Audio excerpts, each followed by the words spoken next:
Hi everyone, this is 4.2, Jefferson's Presidency.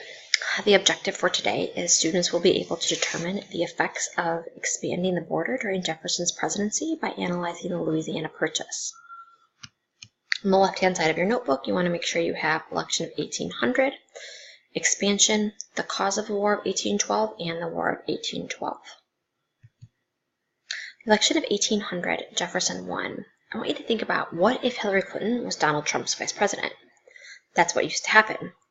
The winner became president, second up, vice president. In the election of 1800 was the first time when we saw a peaceful transfer of power between political parties. And this was it with Jefferson versus Adams. So we have Jefferson here, Adams right there. Jefferson and Aaron Burr were running mates, and they received the same number of electoral votes. So therefore, it had to be voted on again.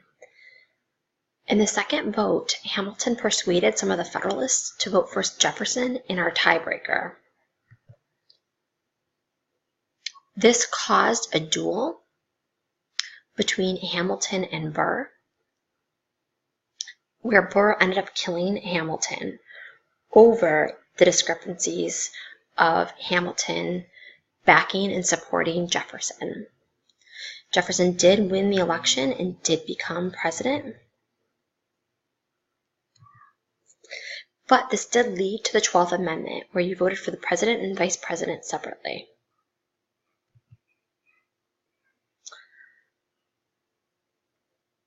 Jefferson also created a simplified presidency. He reduced spending by the government. He cut the Army and Navy. He reduced taxes and encouraged free trade amongst individuals. This also led to a Southern dominance. D.C., the capital of the United States, was now located in the South. Jefferson appealed to common people. Again, think back to the last lesson that you guys did, and how the differences between Jefferson and Hamilton.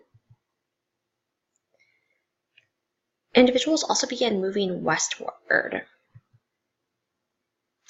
This led us to expansion. You can see expansion here in this map to the right in the Louisiana Purchase. The Louisiana Purchase was purchased in 1803. And they purchased it for $15 million from France. And this doubled the size of our country. So you can see where we were before the Louisiana Purchase and what happened after the Louisiana Purchase. It was a large quantity of land. Lewis and Clark then spent 2 years exploring this new territory. The causes of the War of 1812.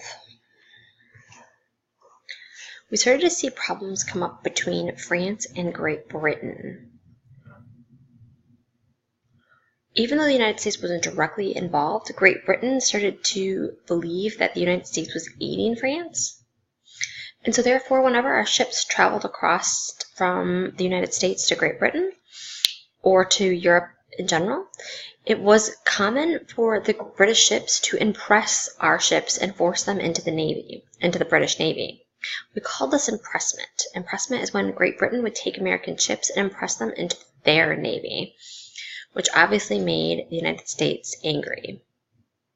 So the U.S. responded by an embargo, which meant that they put a trade ban on U.S. goods to France and Great Britain. During this time, the United States was also having issues with natives and American Indians. And we saw this come up in the Battle of Tippecanoe. During the Battle of Tippecanoe, Tecumseh's Confederacy, which was a group of Native Americans, tried to persuade other Native Americans to join together against civilization from U.S. troops. So they were trying to band together to prevent westward expansion, to prevent the United States from moving any further west. This obviously led to conflict. While Tecumseh was out of the region, his brother was in charge. His brother had very different feelings on this than Tecumseh did. He was much more violent. And so his brother and other members of the tribe decided to attack U.S. troops. U.S. troops suffered a lot of casualties because of Tecumseh's tribe, and Tecumseh's tribe had access to guns from Great Britain. This obviously angered many United States residents, and war hawks like John Calhoun and Henry Clay ended up calling for war against Great Britain because of this, because Great Britain was arming the natives. This led us into the War of 1812, where we were at war with Great Britain again. The building to the right here is the building of the U.S. Capitol. James Madison was president during the War of 1812. The United States suffered a lot of defeats, especially in Canada. We also suffered in our Navy. And 2 years after the war began, in 1814, the British burned down Washington, D.C. And they burned down every building for the exception of every federal building for the exception of the U.S. Patent Office. The person in charge of the U.S. Patent Office blockaded the door and begged British troops not to burn it down in the name of science. And they did not. They left that building, but did burn down the White House as well as the Capitol building. Another interesting story is it is believed that Dolly Madison, James Madison's wife, saved the portrait of Washington before it was burned down. She ordered it to be taken off the wall and thrown in her carriage as she fled Washington, D.C. while it was burning. Andrew Jackson did have one major success during the War of 1812, and he won the Battle of New Orleans. Again, this was a big deal because New Orleans was an important trading port for the United States. We eventually signed the Treaty of Ghent, which was the armistice that ended the fighting between Great Britain and the United States.